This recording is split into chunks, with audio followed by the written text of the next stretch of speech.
Over the past week, I've been playing ranked, but playing as aggressive as I can. Just like last week, I'm gonna go over the mistakes I found in my gameplay and see what I need to do to improve. My first issue is mistaking going for clips and edit coursing for aggressiveness. In some scenarios, a little edit course is necessary, but I'll commit to an edit course that ends in me taking a bunch of unnecessary damage off of a dumb edit. And that's because at that point, I'm caring more about how the clip would look than hiding behind the peak. I don't know what it is about triple edits, but it's almost instinct to drop down and 50-50 off of one. I got multiple clips of me just taking the trade when I could have easily stayed up and got a shot off without risking return damage. Building on top of this, I don't read my opponents enough. When fighting, taking note of what the other player is doing or getting ready to do can help you win fights easier. If you piece a player and they start running to get out, you can edit on them and get a free shot, but if they're just standing there and holding their pump out, you'll edit and trade damage. I don't read my opponents nearly enough, and it seems like all my moves are predetermined going into a fight the way I'll just edit on someone looking straight at me. One move I do almost the exact same every time is placing this ramp into their box and editing right away for a free pump. In these fights it worked because the player usually shoots your ramp once you edit and they have to wait before they can shoot again, but this kid didn't and I edit anyways and we trade damage. If I wasn't so determined to follow through with that edit, I could have noticed that he could trade me and could have easily prevented taking that damage. A mistake I also make off this move is missing the stare edit after forcing it into their box, letting the opponent escape.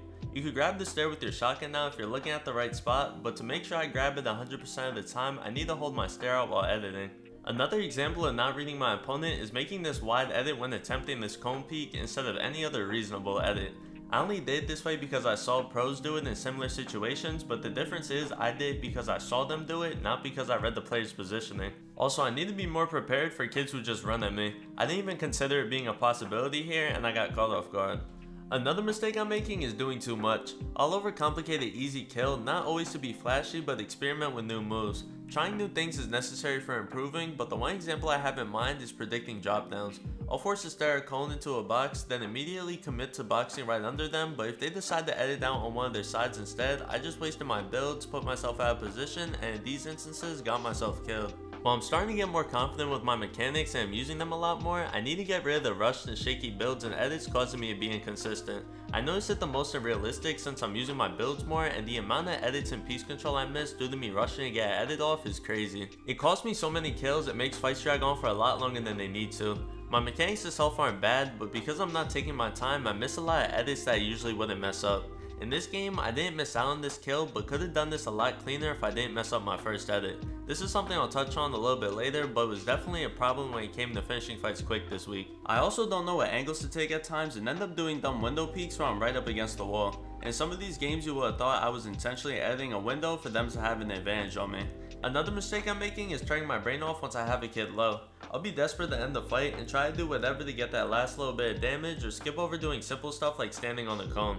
In this example, if I stood on a cone while pressuring, he wouldn't have gotten to stare in my face and I would have been able to kill him. I don't need to play the whole fight like he's full HP and take angles when he's low, but I need to do a better job at closing the fight out smart, especially if I'm on low HP myself. The last issue is just flicking when aiming. I already showed examples of how I'll flick right before taking a shot, either because I'm rushing to get a shot off before the other player or I panic because there's pressure on me hitting the shot. You can see in these examples I'm flicking important shots that often cause me to die. I'm getting better at taking my time and staying calm while in 50-50s, I just have to remind myself to do so beforehand. I'm also playing headshot map and trying to get rid of any shakiness in my crosshair. The second I shoot, I'm holding my crosshair in place instead of flicking back and forth. I've gotten my highest kills at 45 and am consistently getting higher scores than when I used to play headshot map. I also see the difference when fighting, hitting harder pumps and being more patient on my shots. This week I realized as much as I play ranked, I still need to practice outside of it. I want to play more Raiders piece control map to get reps hiding behind peaks and play more reels and free builds to improve my consistency building and editing. I can tell I'm improving and I'm picking up a couple decent kill wins here and there, but I want to get closer to 13 plus kills where I'm only getting around 11 at the moment. If I fix these mistakes, I'll be able to finish fights faster, which could get me closer to my goal. If you enjoyed or found this video helpful, be sure to like and subscribe, and click on this video if you want to see the mistakes I fixed from last week. Thanks for watching, and I'll catch you guys later.